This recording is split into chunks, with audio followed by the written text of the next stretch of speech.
Assalamualaikum warahmatullahi wabarakatuh. Kembali lagi di podcast Ruang Siaga Forum Pengurangan Resiko Bencana Jawa Timur. Pastinya bersama saya Zada sebagai host pada podcast kali ini. Luar biasa sekali teman-teman sekalian, kita kembali dengan beberapa informasi, dengan beberapa berita begitu ya. Edukasi baru pasti tentang kebencanaan, maupun dari prabencana, bencana, maupun dari pasca bencana sendiri. Jadi seluruh elemen ini pasti menyatu dengan kita. Bagaimana nantinya kita juga bisa menghadapi begitu ya, memberikan solusi yang luar biasa. Namun teman-teman sekalian, pastinya tak lupa juga di kali ini ya, season kali ini, kita sudah mengundang narasumber yang luar biasa, Bapak Setia Haksana. Halo Bapak, apa kabar? Alhamdulillah baik. Alhamdulillah baik. Assalamualaikum warahmatullahi wabarakatuh semuanya. Salam sehat, salam waras, salam tangguh. Masya Allah. Ini ya, jadi memang dari awal saja diberikan yel-yel begitu ya Pak ya, Iya, mengajak untuk teman-teman, "Ayo dong, ini salam waras nih," gitu. Jadi kalau iya, yang lihat harus waras iya, begitu. betul, Dan betul. tangguh juga pastinya sesuai Iya, dengan, yel-yel kita juga ya dari iya, FVRB begitu ya Pak ya. Bagaimana Pak Setia Haksana, di sini kita sudah akan mau bicara begitu Pak ya, ngobrol santai lebih tepatnya tentang kebencanaan. Jadi baik, beliau adalah seorang tokoh pendidikan, boleh juga Bapak ini salah satu dokter gigi ya, di S1, S2-nya Administrasi Kebijakan iya, Kesehatan, benar iya. sekali, dan berlanjut juga S3 PS3 di ilmu kesehatan di Ilmu masyarakat, Kesehatan Masyarakat. Jadi betul. Masya Allah banyak sekali ya.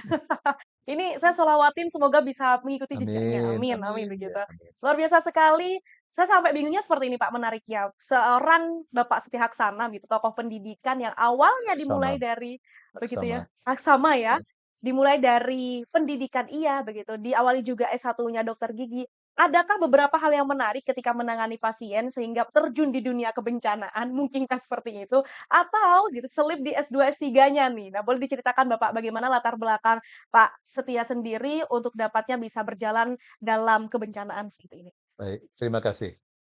Memang untuk bencana sebetulnya ya karena itu mungkin bisa tiba-tiba ya. Iya Jadi iya. saya belum belum terlalu waktu itu masih S1 itu banyak kegiatan saya itu yang relatif itu ke arah sosial. Oke Jadi kami oke. banyak melakukan kegiatan kerja sosial, Iya. bakti sosial di berbagai wilayah di kabupaten di Jawa Timur, di Ponorogo, di Ngawi, Oke oke. kemudian juga kami sempat ke Lombok, ke Nusa Tenggara Barat, Iya. kemudian juga ke Sulawesi Tengah, kemudian juga ke Sulawesi Selatan. Jadi banyak kegiatan yang apa terkait dengan bidang sosial Iya iya sebetulnya. iya. Nah, dari situ sebenarnya ketertarikan langsung terkait dengan bencana mungkin belum ya, tapi Oke. masih lebih banyak ke aspek sosial, banyak Iya. kerja sosial terkait bagaimana meningkatkan kesehatan masyarakat di wilayah-wilayah tersebut yang ketika saya datang di S1 itu dengan teman-teman yang lain dari perguruan tinggi yang lain juga. Oh iya iya. Jadi sebenarnya dari banyak yang apa itu berpartisipasi. Nah, jiwa sosial itulah yang kemudian juga apa itu kemudian juga mulai meningkat dan kemudian juga ketika apa itu saya kan juga sering traveling ya. Oh iya Ya oke. lebih nomor satu itu Iya traveling. traveling ya. Sehingga ketika traveling itu melihat kemana-mana itu kondisi masyarakat, kondisi nah itulah Betul betul. akhirnya menjadi rasa ingin tahu sih sebetulnya aspek-aspek sosial pada masyarakat itu terutama aspek kesehatan itu perlu ditingkatkan. Oke. Nah, secara tidak langsung, kemudian ketika lulus S1 pun juga saya pernah dinas di puskesmas dan sebagainya. Kemudian, nah disitulah kemudian muncul aspek sosial dan kodarullah pada tahun 96 saya diterima di Fakultas Kesehatan Masyarakat di Universitas Airlangga. Nah, karena di situ di kesehatan masyarakat akhirnya aspek-aspek sosial dan bagaimana kesehatan masyarakat dan sebagainya itu sudah mulai meningkat. Kemudian saya juga apa itu pernah ditugaskan di Nusa Tenggara Timur ya waktu Oke. itu di Kabupaten apa itu Timur Tengah Utara di Kefalogian itu hampir 2 bulan begitu di sana, full di sana, banyak aspek yang apa itu menarik terkait dengan kondisi Iya kesehatan iya masyarakat, iya. banyak hal yang perlu diangkat, banyak hal yang perlu ditingkatkan dan sebagainya. Nah, akhirnya mau tidak mau kemudian mulai tertarik ke Iya. aspek kebencanaan dan sebagainya. Nah, kemudian ketika tahun 2020 ya ketika apa itu 2005 ketika masuk di apa itu di S3 itu Iya saya iya. kebetulan adalah waktu itu di Universitas Indonesia ya di Fakultas Kesehatan Masyarakat Iya. Universitas Indonesia ada kegiatan bencana saya mulai terlibat di sana. Jadi Oke. ya jadi kemudian ada apa itu bencana waktu itu gempa Jogja Iya tahun iya. 2006. Nah, kami berangkat ke sana untuk melihat bagaimana kondisi masyarakat di sana, terutama dari aspek kesehatannya, bagaimana mereka pelayan kesehatannya, Iya bagaimana sanitasinya, bagaimana membangun posyandu ya, posyandu darurat. Jadi dari iya. aspek sisi kesehatan masyarakat itulah yang sebetulnya yang Oke oke. saya mulai tertarik di Iya iya. situ. Karena mau tidak mau ketika terjadi gempa ya, Iya, terjadi bencana itu kan fasilitas pelayanan kesehatan kan mungkin rusak ya, iya, mungkin iya, rusak, tidak berfungsi. Nah, padahal pelayanan kesehatan tetap harus berjalan begitu. Bagaimana puskesmasnya mungkin hancur, nah itu atau mungkin puskesmas darurat, iya. posyandunya juga juga hancur sehingga bagaimana pelayan di sana. Nah, Iya, itulah iya, iya. yang akhirnya Oke. saya tertarik di Iya, situ. iya. Itu sih sebetulnya Oke, menarik dari lahir pendapatnya. sebuah sosial terlebih dahulu begitu, Pak, ya, Betul. suka mengikuti beberapa traveling malah Iya, gitu ya, di awalnya healing travelling. traveling Betul gitu. betul, Tapi ya. tidak tahu mengapa bukan hanya itu, jadi memang ada di beberapa fase dalam artian pada saat ada di kesehatan gitu ya, mau tidak mau ada di Betul, kebencanaan. Karena sosial iya, dengan kebencanaan ini sangat melekat sekali begitu ya, bahasa ya. betul, Oke, luar biasa iya, sekali, Pak, ya. Jadi, sudah di perjalanan menuju kebencanaan, sudah betul. ada di kebencanaan sendiri. Rasanya gimana, Pak? Nano-nano atau bagaimana? Saya kira ini menarik ya, hal Menarik menarik ya? ya, terutama hal menarik karena di kondisi bencana kondisi yang dalam tanda petik itu kan chaos, Iya, iya, kemudian, iya. ya riuh-riuh sangat kacau dan Iya, sebagainya. iya. Padahal di situ, nah ini yang mungkin perlu kita tata ke depan. Nah, Nah ya, artinya apa? Bahwa sebetulnya, bahwa bencana itu harus ada mulai juga harus terstruktur. Bagaimana kita menanganinya, bagaimana mungkin kita mendesain untuk pencegahannya dan sebagainya. iya. Kan bencana juga dibagi ada 3 Nah, iya, cycle itu kan, betul. pre-disaster, disaster, dan post-disaster. Nah, justru yang paling penting itu ketika kondisi pre-disaster, ketika Iya, ya apalagi Indonesia ini kan kita ngomong sangat banyak sekali bencana, baik alam maupun alam ya, semuanya itu melekat di Indonesia. Oleh karena itu, sekarang ini yang paling penting adalah bagaimana kita menyadarkan masyarakat bahwa disaster itu ada di mana saja. Dan selalu senantiasa mengintai kita begitu. iya, Nah, iya. untuk sadar bencana tidak mudah. Oke. Ya, itulah yang makanya sangat penting sekali. Nah, disitulah peran-peran sebetulnya termasuk di aspek di forum ini sebetulnya bagaimana sih kita meningkatkan kesadaran terkait dengan Iya, bencana seperti itu supaya ya seperti kita di jalan raya, seperti kita mungkin di sekolah dan sebagainya, terutama di jalan raya banyak kasus-kasus kecelakaan dan sebagainya juga mungkin karena ketidaksadaran, mungkin karena kurang pengetahuan ya, orang senang egois dan iya, sebagainya, kepingin cepat sampai di sentra, iya, tidak mempedulikan orang lain, nah, akhirnya senggolan dan sebagainya terjadi bencana dan iya. sebagainya. Nah, itulah Mudahnya begitu ya? iya, nah itulah yang harusnya kita mulai perhatikan Iya, betul dan kita mulai harus sadar bahwa ya kita ini hidup bermasyarakat. Oleh iya. karena itu kita perlu saling berinteraksi, saling berkomunikasi, berdiskusi dan sebagainya. Termasuk di jalan raya itu sebenarnya ada sarana diskusi. Misalkan kita mau belok kanan, nggak mungkin kita ngomong. Ada tandanya, tandanya pakai lampu sein itu, Iya, nah kita mau iya, belok kanan. Nah itu kan itu kan sebenarnya sarana komunikasi iya, sebetulnya. betul sekali. Tapi ada yang orang mungkin lupa, ada orang mungkin karena ya terburu-buru dan sebagainya. Ini yang perlu kita tata sebetulnya. Ini Betul. yang perlu kita edukasi sih sebetulnya. Oke. Karena memang Ya, dari bahasa tadinya gitu ya, iya, teman-teman sekalian, ada pre-disaster, disasternya, dan post-disaster. persis Nah, Kak, untuk itu Pak ya, jadi untuk menyadari ataupun memberikan kesadaran pada masyarakat, ya. itu susah nggak sih Pak sebenarnya? Ya, kita memang ya istilah ilmiah itu don't blame the people ya. Artinya jangan selalu kita senantiasa Oke. menyalahkan mereka. Iya, iya, Karena kita juga butuh untuk melakukan senantiasa edukasi-edukasi ke mereka. iya, Karena pada dasar mereka juga tidak tahu, iya, ya oke. kan? Bencana ada di mana-mana, tapi mereka mungkin kesadaran alert mereka terhadap Iya, disaster itu masih belum. oke. Nah, oleh karena itu bagaimana kita harus bisa meningkatkan. Nah, itulah di situ akhirnya saya tertarik, saya kemudian berupaya untuk sebetulnya bukan hanya menyadarkan masyarakat, tapi bahwa ketika terjadi disaster pun ternyata kita butuh aspek manajerial. Lah kedarulah saya di Fakultas Kesehatan Masyarakat itu di Departemen Administrasi dan Kebijakan Kesehatan, Iya, di mana itu departemen yang terkait dengan bagaimana kita mengelola, iya, ya bagaimana kita memanajemen sebuah program aspek di bidang kesehatan, termasuk di bidang kebijakan membangun policy, membangun kebijakan, membangun aturan dan sebagainya, itu di situ. Ya kebetulan saya juga sebetulnya, background saya juga salah satu ada sarjana hukum. oke. Nah, di situ sebenarnya peran penting bahwa dimanapun kita butuh untuk meningkatkan kesadaran, Iya, peraturan, kemudian kita juga harus tertib di iya, sana. iya, Nah, ini yang oke. kita bisa contoh Jepang. Ya kita bisa contoh Jepang ketika terjadi bencana, dan kita tahu bagaimana tertibnya mereka, bagaimana mereka senantiasa untuk antri air, antri beras pun mereka tertib kan. Iya. Bagaimana untuk ngambil rangsumnya, kita coba, kita belum ada edukasi itu. Ada bantuan datang rebutan gara-garanya seperti nah inilah yang perlu Nah, iya, iya, ya perlu betul, betul kita sekali. memang tidak bisa cepat Secepat serta-merta ya, mungkin ya. tapi harus tetap Mhm, peran oke. kita di forum itu harus senantiasa kita Iya. bangun untuk mengedukasi Oke, mereka. terus terus berbenah begitu, Pak, ya, tidak stuck di Harus sini harus, begitu ya ya. harus terus. Apalagi ada contoh begitu, pelopornya Iya, seperti ini nih, jadi betul bagaimana meskipun tidak secepat mungkin, betul semudah betul mungkin tetap bisa diusahakan betul gitu, Pak, ya. betul. Luar biasa sekali teman-teman sekalian, mungkin yang pada salvok juga, ini buku apa yang kita pampang di sini, luar biasa. Nah, Jadi ini salah satu buku yang Pak Setia Haksama ciptakan begitu iya ya, dan iya. alhamdulillah ada 3 juga, 3 bersama beliau begitu. Nah, Keduanya juga teman-teman Bapak ya iya, pastinya. ini ada Bu Ika Nah, Rahmawati, iya, ya.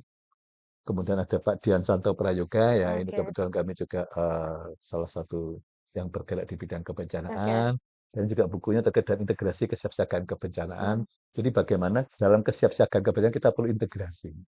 itu Nah, oleh dia. karena itu makanya ada pentahelix. Iya. Pentahelix itu kan ada berbagai unsur, Iya, ada berbagai apa itu elemen. Dari oke, siapa saja? Satu, pemerintah jelas. iya, Kedua, akademisi. Ketiga, masyarakat. Nah, masyarakat ini bisa individual, bisa LSM, mhm, bisa organisasi, ya kan. Kemudian dunia usaha. Nah, ini dunia usaha juga penting. Dan yang paling penting tentunya adalah media massa.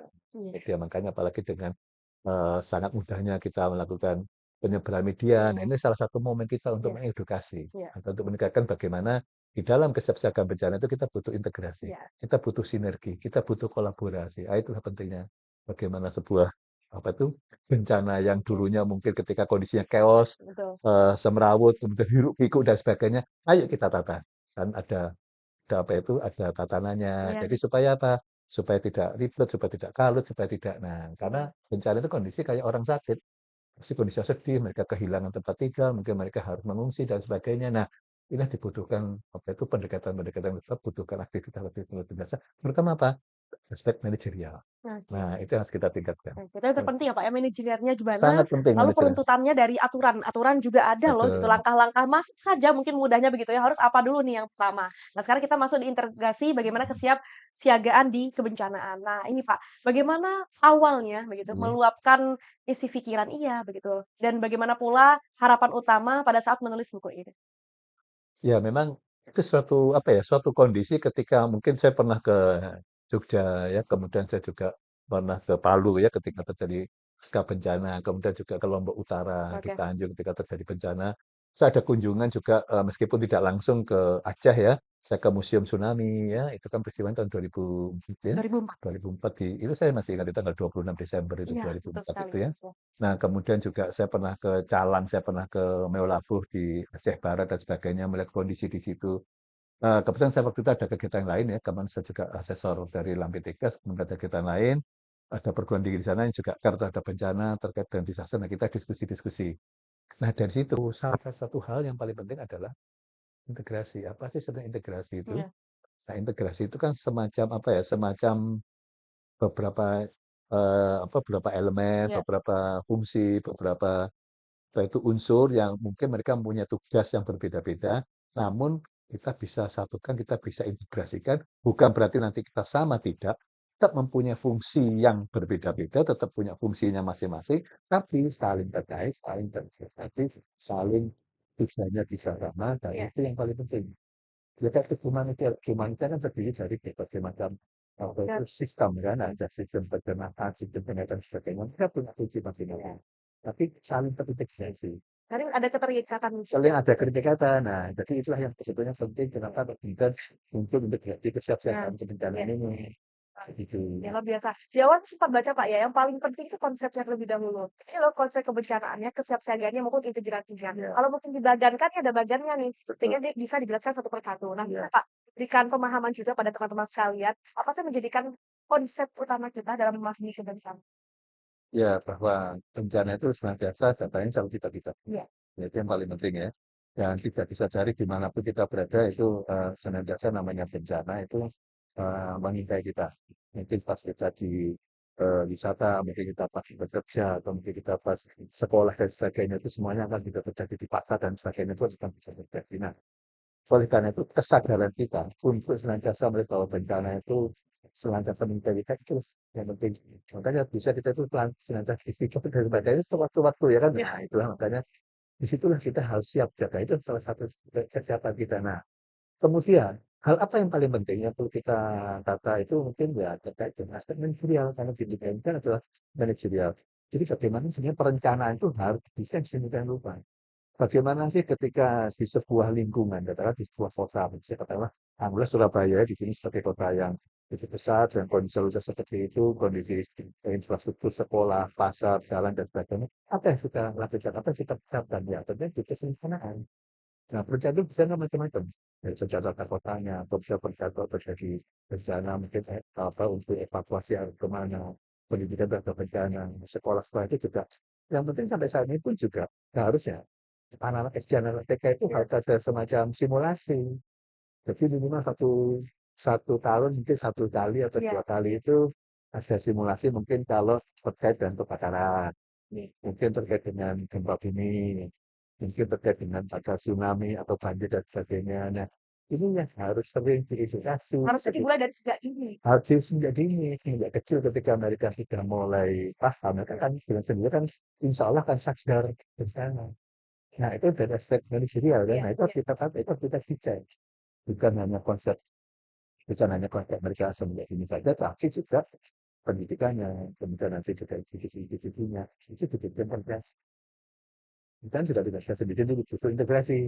Mungkin pemerintah kota sebagai unsur pemerintah kan harus ada dari unsur akademisi, unsur masyarakat, unsur media massa, unsur dunia usaha. Itulah yang sudah dalam pentahelix itu di mana kita bisa terintegrasi terkait dengan kesiap-siap. Jadi ketika terjadi bencana itu tidak bingung lagi, Iya. tidak kalang kabut lagi, tidak duduk lagi, ya, ya. Jadi sudah apa itu yang namanya bencana ada tidak pasti ada kondisi salut dan Iya. sebagainya. Tapi bisa terjaga dengan Nah, baik, ya. Tidak ada penjarahan, tidak ada orang yang bingung, tidak ada itulah yang bisa. Dan seperti kalau misalkan ada apa itu tsunami kata larinya kemana, evakuasi kemana itu iya. juga penting sih. Memang dari pentingnya kesadaran terlebih dahulu gitu ya, dan pentingnya kesiapsiagaan juga. Memang berkesinambungan sekali bahasa yang sering diucapkan begitu ya. Ada integrasi, ada kesiapsiagaan dan bencana tadinya gitu Pak ya. Nah, namun Pak ada nggak sih perbedaan tersendiri antara kesiapsiagaan entah itu individu, komunitas maupun institusi? Ya masing-masing harus punya ini ya, Iya, iya, namanya kesadaran itu masing-masing harus punya ini ya, artinya bahwa ketika ngomong kesadaran, bisa kesadaran individu, bisa kesadaran kelompok, iya, bisa kesadaran organisasi, iya, yang begitu. Nah, bagaimana menciptakan ya, makanya harus dari individu dulu. iya, Nah, ketika dari individu mungkin salah satu dengan adanya media dan sebagainya, iya, ketika dia sudah tahu lebih dulu, seharusnya itu dia bisa menyampaikan beberapa hal terkait dan kesadaran itu pada kelompoknya. iya, Nah, dari kelompok itu bisa kita set dan sebagainya. Ini sangat mudah sekali. Mungkin ada waktu kita 5 menit atau mungkin nggak sampai 5 menit. Kita setiap 1 pekan sekali dan sebagainya bisa diskusi terkait dengan iya, disaster, terkait dengan bencana, bagaimana kita melakukan evakuasi, bagaimana kita melakukan aktivitas-aktivitas supaya mencegah agar tidak terjadi bencana. Ya, jadi itu yang sebetulnya apa itu yang perlu kita dasari. Nah, dari situ nanti dengan adanya organisasi, nah organisasi ketika dia paham terkait dengan bencana, ada kelompok-kelompok seperti itu, organisasi memfasilitasi dengan apa? Dengan aturan, dengan kebijakan, mungkin dengan SOP dan sebagainya. Itu yang paling penting. berarti bisa meluangkan dengan discussion terlebih dahulu gitu Pak ya, itu loh sampai 6 menit aja Nggak salah seperti itu, namanya. ya. Penting kita tahu nih, sama-sama tahu bagaimana nantinya dari komunitas, dari individu maupun institusi gitu Pak ya. Dan juga nih Pak ya, kalau kita sudah berbicara tentang kebencanaan, perlunya infrastruktur. Memang infrastruktur itu memang sangat krusial begitu ya. Nah namun, sekalipun sangat krusial, kita perlu nih Pak adanya infrastruktur yang efektif. Bagaimana seefisien mungkin untuk dapatnya bisa membangun infrastruktur menurut Pak? Kayak infrastruktur kan banyak yang bisa bukannya gedungan ya, tapi sarana jalan dan sebagainya. Aslinya juga bencana itu kan bisa bukan sekedar bencana alam, yang mungkin bencana dari ulah manusia sendiri. Ya kan, ya itu mungkin makanya ketika ya ini ya terkait dengan mohon maaf ya terkait dengan kecelakaan dan sebagainya itu kan ada aspek dari aspek manusianya yang kita sebut human error, ada faktor mungkin infrastrukturnya yang mungkin kondisi jalan dan sebagainya ya kan. Mungkin juga ada faktor alam dan sebagainya ya, mungkin hujan dan sebagainya itu bisa menyebabkan potensi untuk terjadinya bencana. Nah, bagaimana kita bisa mengurangi atau mengingatkan itu? Nah, itulah yang disebutkan tragedi itu seperti itu. Nah, kalau terkait dengan infrastruktur, nah tentunya harusnya mulai sekarang apapun, mulai jalan, mulai gedung, mulai sarana apapun itu harus sudah dibangun berdasarkan ya terkait dengan potensi-potensi bencana. Orang kalau jalan di sini tuh ada nggak kemungkinan dia terpeleset? Ada nggak orang mungkin dehidrasi dan sebagainya. Kalau bikin jalan mungkin kalau ada sarana drainase dan sebagainya ya jalan harusnya bisa miring ke satu arah supaya kalau hujan dan sebagainya itu air bisa mengalir untuk nanti masuk ke saluran air dan sebagainya supaya tidak ketinggalan di jalan. Iya. Nah, inilah sebetulnya model-model infrastruktur yang mungkin perlu dimulai sekarang mungkin ditekankan Iya. begitu. Termasuk itu bagaimana sebetulnya itu tentunya kan ada artinya ya, bagaimana Gersun bisa membangun itu bisa kalau ada gempa bagaimana kondisinya kalau ada kebakaran bagaimana mungkin persiapan dan sebagainya. Jadi ada gedung yang tahan gempa dan mungkin bahan-bahannya itu tidak bisa tahan api dan sebagainya. Nah, itu mulai sekarang mulai di apa itu mulai dipertimbangkan yang mulai di memang mungkin tidak murah ya, tapi memang dengan adanya pertimbangan seperti sekarang, kita lihat era sekarang ini. Ya, saat ini kan banyak terjadi banjir, banyak terjadi bencana longsor, ya, banyak terjadi ya, istilah itu balik ke sana. Itu kan sebenarnya karena pengelolaan alam yang tidak dalam tanda petik tidak bijaksana.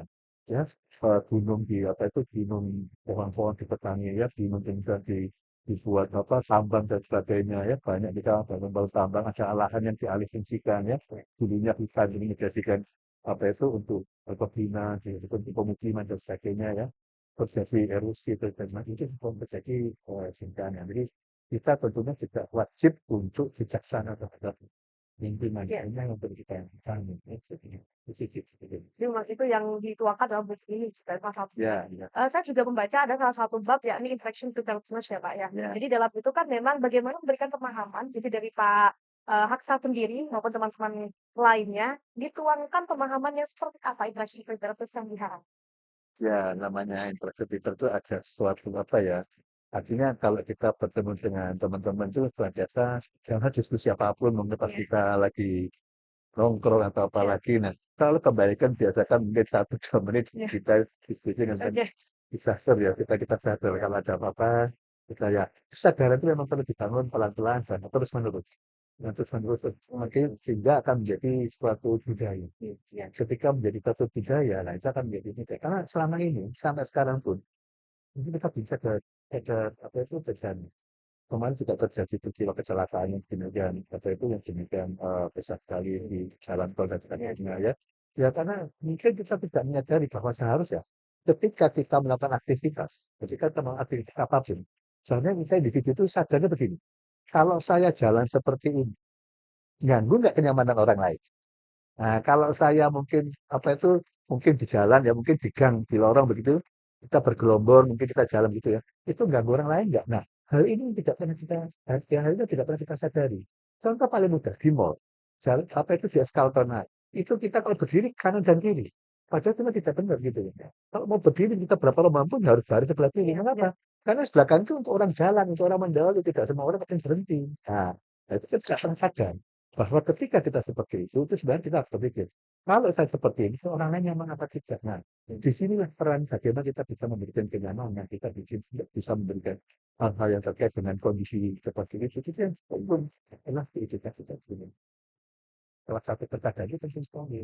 Cuma kuncinya itu kesadaran Pak ya. Kesadaran, Meskipun betul. tadinya kita bisa nih mengolah gitu ya, berharap untuk berproses perlahan-lahan tapi terus-menerus. Bukan Betul. perlahan-lahan ya sudah lahan aja gitu, Iya, tapi terus-menerus teman-teman sekalian, itu yang diharapkan begitu ya. Nah, luar biasa sekali, dari isi yang dituangkan dalam buku ini, jadi memang benar-benar yang konsep dasar hingga bagaimana isi dan intinya yang bisa kita pahami gitu, Pak, ya. Namun luar biasanya Bapak Setia Haksana ya, yang mana sebagai tokoh pendidikan, Pak, ini dia. Jadi mungkin saya termasuk Gen Z nih, Pak, ya, iya, kebetulan. Yang mana bisa merangkul mahasiswa itu bagaimana, Pak? Menurut Bapak sendiri ya? Selaku dari tokoh pendidikan iya, dosen juga iya, gitu. Mudah tidak? Memang kalau kembali ke kunci kesadaran, kita perlu kesadaran. Cuma ada metode itu nggak untuk bisa merangkul mahasiswa terkait kebencanaan dan sebagainya? memang bencana suatu kondisi yang tidak semua orang pernah Iya, begitu iya, ya. iya, Tapi kami di Fakultas Kesehatan Masyarakat di Universitas Erlangga iya. itu ada mata kuliah yang kami Oh, berikan di semester ini itu oke. ada terkait dengan apa itu namanya manajemen bencana dan kejadian luar biasa. Jadi kami ada mata kuliah itu dan kebetulan saya mengampu salah satu dosen itu karena tim tim itu ada timnya begitu dari berbagai departemen dari departemen AKK, dari departemen fisik, dari departemen apa itu epidemiologi, itu kami ada semua dosen-dosen di situ kami berkumpul di situ dan memberikan mata kuliah itu pada apa itu pada mahasiswa satu di kesehatan masyarakat, Hanya di kesehatan masyarakat. di kesehatan masyarakat. Tapi yang lain ada teman kami, ada kami juga punya prodi di S2 kebencanaan di Fakultas Sarjana di itu, dan itu memang untuk yang ngambil master yang jualnya energi ya, magister manajemen bencana. Tapi kami di kesehatan masyarakat ya tentunya di kotoran yang sama di bidang kesehatan tentunya ya, bagaimana saja dengan kebencanaan mungkin misalkan kedokteran dan bagaimana mereka melihat itu mungkin yang jujur atau luka dan sebagainya. Kalau kami dari kesehatan masyarakat itu lebih ke arah bagaimana kami melihat ketika terjadi bencana itu komunitas masyarakat. Tentunya kayak mungkin gunung meletus, atau kalau gunung meletus di Sinabung. Tentunya juga masyarakat menjadi korban. Nah, di situ kan tentunya ada anak, ada bayi, ada balita, ada ibu hamil. Nah, bagaimana kita mengelola itu? Dari kesehatan masyarakat itu yang ke arah bagaimana kita mengelola itu. Itulah concern saya ketika kenapa saya itu bencana dan sebagainya.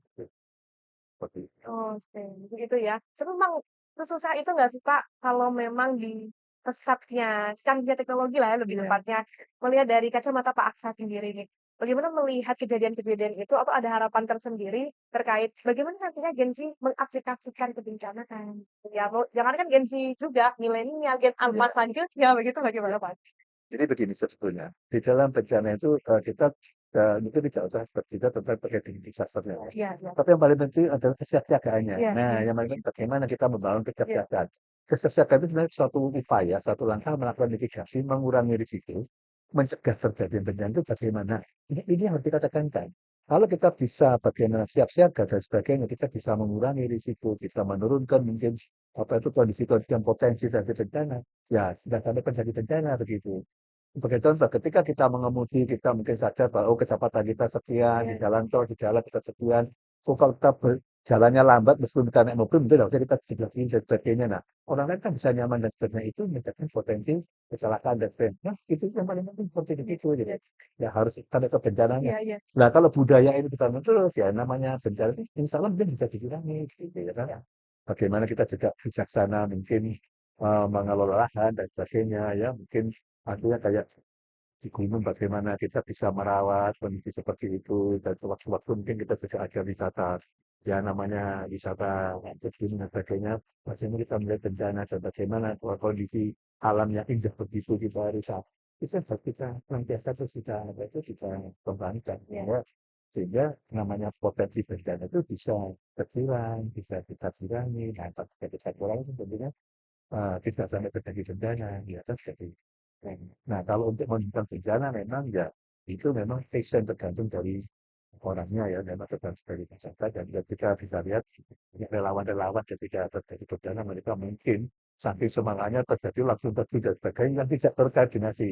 Itu juga banyak seperti itu. Nah, nanti insya Allah kami akan apa yang nanti insya Allah sebenarnya sudah di unit jalan ya itu sudah ada isu yang masih terhadap bencana ini memang masih terjadi dalam apa itu namanya Islam gitu ya kelompok mahasiswa itu tapi ketika terjadi bencana kami bisa itu kami bisa memobilisasi mereka bahkan itu dari mahasiswa yang terkait dengan Wanala di sana kan ada Wanala dan sebagainya mereka punya tempat itu mereka punya perahu mereka punya sampai di alam yang situasi alam itu kan bisa memobilisasi mereka.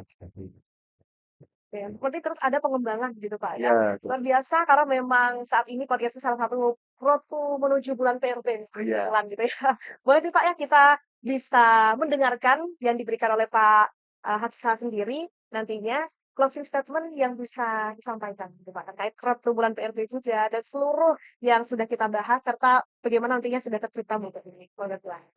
Terima kasih. Jadi ini kita yang bulan BAB dulu ya. Jadi ada insya Allah nanti pada bulan Oktober kita akan menemukan bulan pemulihan risiko bencana, di mana pada tahun 2025 ini akan dipisahkan di Jawa Timur.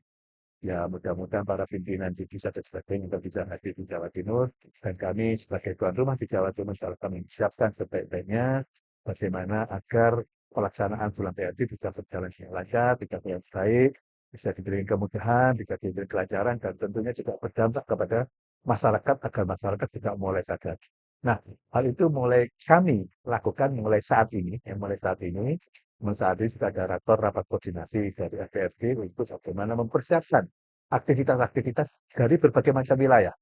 Jadi kabupaten kota di Jawa Timur mulai dari barat utara, mulai dari Tuban, Lamongan, Gresik, kemudian Surabaya, kemudian masuk ke Pulau Madura ya, Sampang, Pamekasan, Bangkalan, Sampang, Pamekasan, Sumeneb, sudah mulai mempersiapkan. Kemudian yang di bawah ya dari tengah, misalkan dari Ngawi, Magetan, Madiun, kemudian Nganjuk, Jombang, kemudian Mojokerto, kemudian ke Malang, kemudian ke mana itu ke Pasuruan, Probolinggo, terus ke timur ya ke Situbondo. Kemudian di bawah selatan ada Pacitan, Ponorogo, Trenggalek, ada Tulungagung, ada Blitar, ada Malang, ada itu Lumajang, ada Jember, ada Banyuwangi. Nah itu semua Semua. saling bergerak. Kalau saling bergerak, bagaimana kita mensinergikan sebuah aktivitas dalam bulan CRB itu untuk bagaimana bahwa bencana ini merupakan hal yang sangat penting, jangan diabaikan, dan tentunya agar bencana yang terjadi kita bisa menurunkan risiko itu, bisa mendeteksi potensi ini. Memang dibutuhkan upaya yang terus-menerus, dibutuhkan upaya yang terus senantiasa sustain dan sebagainya, dan standar ditingkatkan. Dan ke depan juga itu penting terkait dengan pendidikan. Makanya kan juga ada namanya ada SPAD ya, Satuan Pendidikan Aman Bencana. Nah, ini juga mungkin perlu digalakan bagaimana di level taman kanak-kanak, sekolah dasar, SMP, SMA yang sederajat, kemudian perguruan tinggi, itu mulai harus dibikin suatu kurikulum pendidikan terkait bencana. Ini yang paling penting. Jadi kita agak bisa reaktif lagi. Buku ini sebetulnya sifatnya adalah bukan reaktif, ini lebih ke arah apa ya, lebih ke arah mungkin proaktif supaya bagaimana kita mencegahnya, itu kerjasama dan sebagainya. Nah, sayangnya penanganan bencana yang saat ini terjadi itu masih reaktif. Ada bencana baru kita berombongan datang ke sana mencegah itu ya. Nah, kemudian ada lagi bencana di sana, kemudian kita bujuk-bujuk datang ke sana. Nah, mudah-mudahan ke depan tidak seperti itu, tapi kita bisa desain dengan baik, risiko-risiko bencana, potensi-potensi bencana yang ada kita kurangi, kita turunkan, masyarakat semakin meningkat kesadarannya, pengetahuannya semakin meningkat, aktivitas semakin meningkat, dan yang paling penting, kita juga semakin bijak ya dalam membangun wilayah, membangun lingkungan. Jangan bingung itu digerogoti, dibangun perumahan, itu kan karena ada wisata, Ya. kemudian ada dampak peningkatan Ya. peningkatan pendapatan daerah, wisata dibangun, jangan seperti itu. Tetap mau tidak mau harus kita desain, harus kita kembangkan, kita bicarakan dengan baik agar potensi-potensi bencana atau mungkin yang bisa menyebabkan bencana itu bisa kita kurangi seoptimal atau seperti lagi yang Oke. perlu saya sampaikan. Cukup sekali begitu, Pak, ya. Saya mau banget ini lama-lamaan gitu. Mungkin ada part 2 nantinya begitu teman-teman sekalian Ya, ya. siap. Teman-teman FRB luar biasa dari penjelasan Bapak Setia Haksama gitu ya. Sebagai tokoh pendidikan bagaimana dari kacamata untuk kebencanaan sendiri itu bisa kita lakukan seperti apa. Banyak sekali cara-caranya. Sesuai dengan buku yang telah diterbitkan yakni Integrasi Kesiapsiagaan Kebencanaan. Itu yang paling penting. Dan pastinya juga teman-teman sekalian untuk bisa mengikuti follow terus sosial media FRB Jatim untuk dapatnya berita kalian notifikasi terbaru nih apa saja edukasi kebencanaan, luar biasa pastinya. Dan Pak Haksa ya, kita bisa tutup dengan salam tangguh boleh? Oke, luar biasa di tengah sana, Kak. Baik. Baik, salam tangguh. Tangguh, tangguh, tangguh. Luar biasa. Oke, baik. Terima kasih Pak Siti Haksama sudah berkenan di podcast kali ini. Semoga kita bisa bertemu di lain kesempatan gitu ya. Tetap harus sustain juga eee pelan-pelan tapi terus-menerus begitu yang paling penting itu ya. Dan memang nantinya bisa menjadikan habit kita untuk bisa saling empati iya, optimis ya, dan inisiatif yang paling penting. Luar biasa sekali. Terima kasih di ruang podcast Siaga Bencana Jawa Timur. Ya pastinya juga bersama saya Zada sebagai host podcast kali ini. Kurang lebihnya mohon maaf. Wassalamualaikum warahmatullahi wabarakatuh. Waalaikumsalam warahmatullahi wabarakatuh.